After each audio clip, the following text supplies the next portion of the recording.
Hi, my name is Aina, and in this video, I'm going to talk about radiations around us. We are surrounded by vampires, not the ones you see on TV, but in fact, the TV is one of them. Your phone, your laptop, microwave, Wi Fi routers are too. Of course, they do not feed on blood, rather, they feed on energy and emit radiations. But what are radiations? Where do they come from? What effects do they have? And finally, how do we protect ourselves from them? Let's start with the first question. What are radiations? Well, radiations are the release of energy in the form of moving waves or streams of particles. They are divided into two categories: low level radiation, such as your home devices, your phone, your laptop, etc., and high level radiations, such as X rays or cosmic rays from outer space. Now, where do radiations come from? As mentioned, radiations are energy. They come from unstable atoms that undergo radioactive decay, or they can be produced by machines. Radioactive decay is the emission of energy in the form of ionizing radiation, and ionizing radiation can affect the atoms in the living things. Okay, so what are some effects of radiation? A lot of radiation can cause diseases in the human body if the body is exposed to them for a long period of time or in a large amount of REMs. For example, radiations such as radiofrequency.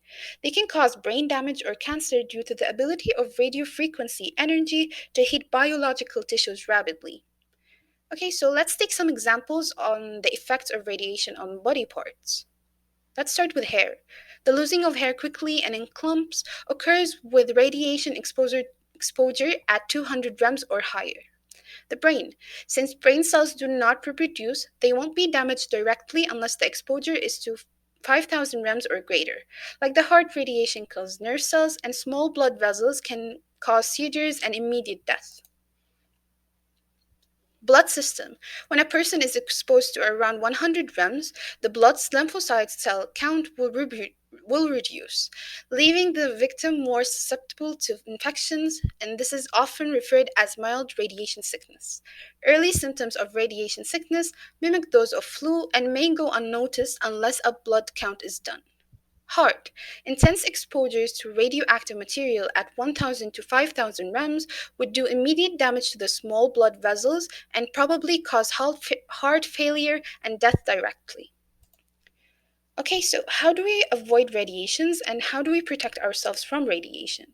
To be safe, experts suggest the following practices to limit unnecessary exposure to radiations from our everyday devices, like mobile phones. So, we can unplug from our usual device usage as much as possible and we can start taking breaks. Do not keep your phone or other devices next to your body, such as in a pocket or beside your pillow as you sleep. Use a speakerphone or headset when making calls rather than holding it close to your head. As we said, radiations affect brain cells. Do not sleep around a lot of devices. Keep your devices shut when they are not in use or in a mode, such as airplane mode on your mobile phones or the do not disturb mode that avoids receiving radiations. That was it. Thank you and stay safe.